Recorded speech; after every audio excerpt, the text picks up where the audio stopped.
So when did you hear about Charles Oakley? Oh, after the game, that was crazy. I don't know the whole detail, but it just, I don't know what happened. It looked like he was upset about something. So. It doesn't seem like he's lost any of that passion in that fight. That's just. Yeah, that's just pure Oakland. You know, he's always been a fighter, and he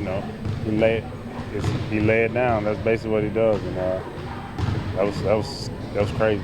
They don't really make him like him. Maybe they never made him like. He was the only one. Maybe back then, but there aren't a lot of guys like him. It was a lot of guys like that. I feel like back in that day, I feel like those type of guys right now, they, the league has shifted from those type of guys, So, but yeah, what it is.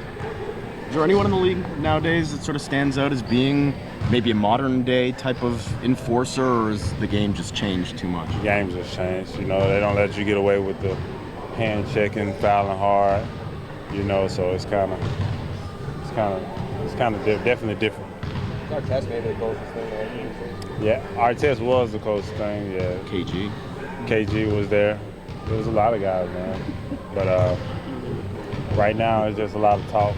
Guys got there and screaming. They don't want to lose their money. There's no fist fights up there either, because the commissioner made it pretty onerous if you do. Yep, no fist fights. So I said, like, at the end of the day, guys just talk a lot these days. So it's almost pointless to even get into an altercation with anybody. Speaking of talking, how much is communication, how much is guys understanding responsibility have to be a key in this kind of turn around maybe some of the late game disappointments you guys have had recently? That's big, especially, going to the playoffs, we got to clean those things up, because that's what it's going to come down to. It's going to be physical play and down the details at the last minute.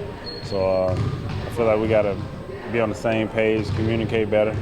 It's not necessarily offense, it's defense. I feel like we got to be in our spots. One guy can't take a play off. We got to do it collectively. And if we could do that, man, we can come up with some of these late wins. You talk about figuring out the defense, needing to find an answer.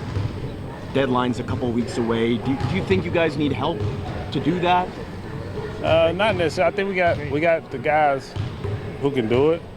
It's just about doing it for a long period of time, or doing it consistently.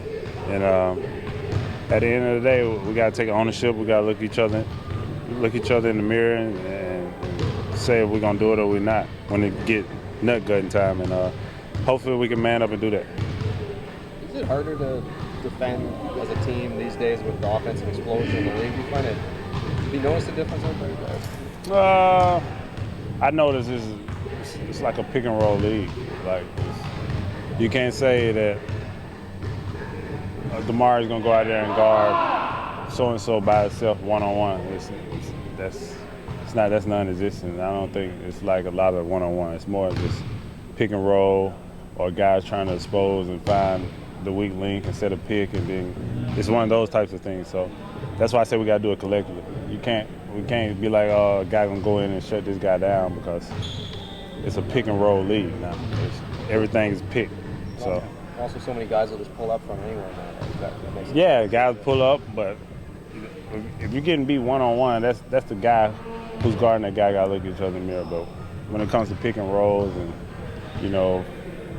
guard setting picks, that's what you got to do it as a team. You can't do it one-on-one.